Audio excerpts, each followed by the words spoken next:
the more I look at health, the more that you cannot create health without stress and some bit of destruction. You've heard the concept, no pain, no gain, or what doesn't kill you will make you stronger. I mean, what's up with that?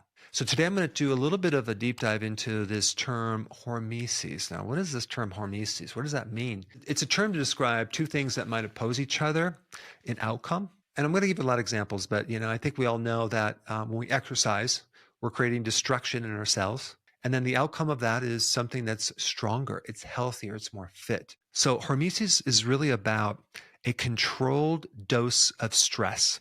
And deep inside ourselves, we have this very interesting adaptation mechanism. And the system that actually is controlling this is part endocrine system and part autonomic nervous system. So both of these work together to help your body adapt to becoming stronger. And the key word is adaptation. And you probably heard of the concept of survival of the fittest.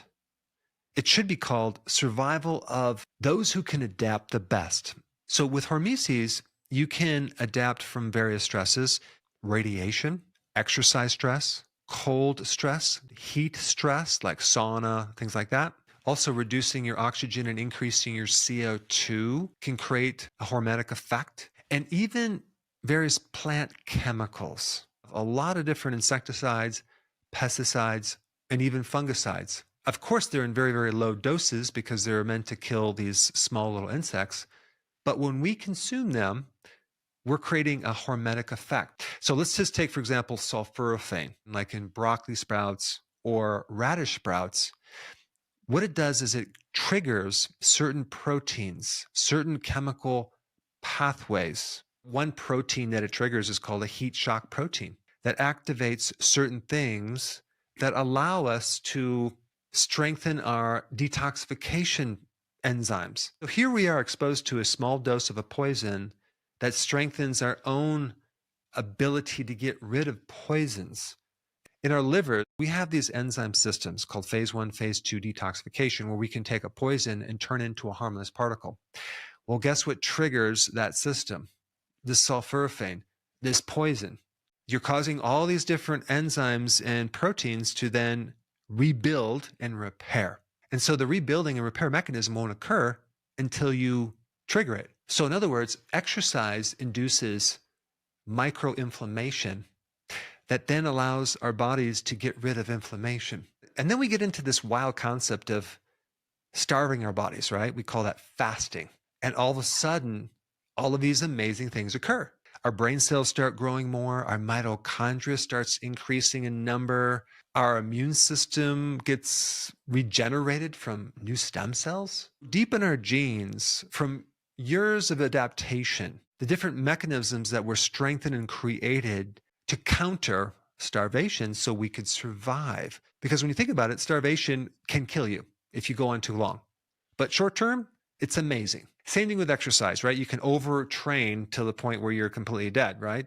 But just a little bit of exercise is really good. Same thing with cold therapy, right? I mean, think about it. It's only so much time you're going to be able to spend in this, 35-degree temperature before you're going to have problems. Each person has their own individual tolerance for certain stress that they can take to be able to do this. We cannot create health just by being sedentary all the time and doing nothing. Now, there's some other interesting counterintuitive things about health too. And this is not a hormesis thing, but it's just very counterintuitive, right? Because we used to think that if we cut the amount of fat that we eat, then we will lose our fat. Well, we found that that didn't work because people tend to change the type of calories to more carbs, right? And then that converts to fat. Then we have another concept of the more sugar that you eat, the less sugar you will eventually absorb. Why?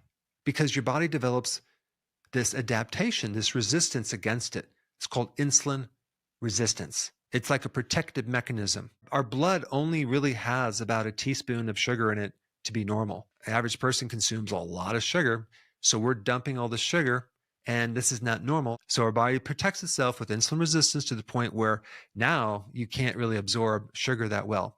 And it creates problems because now the brain cells, for example, can't get fuel, and then you have all sorts of issues. Another counterintuitive situation is becoming more sterile. The more that we clean our bacteria and get rid of bacteria and sterilize ourselves, especially when you're growing up as like babies or small children, the more you set yourself up for getting sick, the more allergies you get. Kids that live on farms have very strong immune systems. Kids that are overly clean get sick a lot more often. I mean, you can't create a strong immune system if you never get sick. The action of getting sick exercises your immune system and creates your defenses. I mean, the same thing goes when you take an antibiotic, right? You're destroying, getting rid of all this bacteria. And what do you end up with? An overgrowth of pathogens. You have stronger pathogens that are now resistant against that antibiotic. So it comes with a package. And then you have like when you take antacids, right? And then you end up with more heartburn. How can that be? Well, just understanding the mechanism, what causes heartburn is this acid that is regurgitating up through the valve. It's called an acid reflux, right? It takes an acid to get rid of the acid. When you take apple cider vinegar or betaine hydrochloride, you're going to find your acid reflux goes away. Why? Because the true cause is a lack of acid, not too much acid.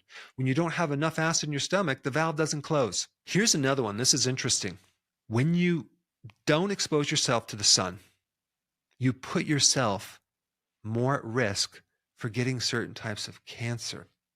Now, wait a second. We've all been told that the sun causes cancer, right? Well, maybe not. The sun gives us vitamin D.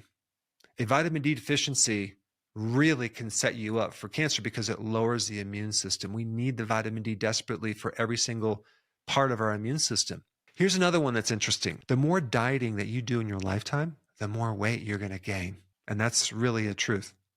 When you start to diet, especially doing it incorrectly, you start to develop this extreme efficiency with your metabolism to the point where it becomes very, very efficient. It can run on just a little bit of fuel. That's why it's so hard to get rid of the fat now, to make your fat cells more inefficient. The term for that is called mitochondrial uncoupling, where you're wasting a lot of energy. And you can do that with getting in the ketogenic diet. You can do that with doing fasting. You can do that with cold therapy. But an efficient metabolism is created from going on lots of diets. So the theme of this video is you cannot create health without a bit of stress, and exercise would be a good place to start. So if you want to check that video out, I put it up right here.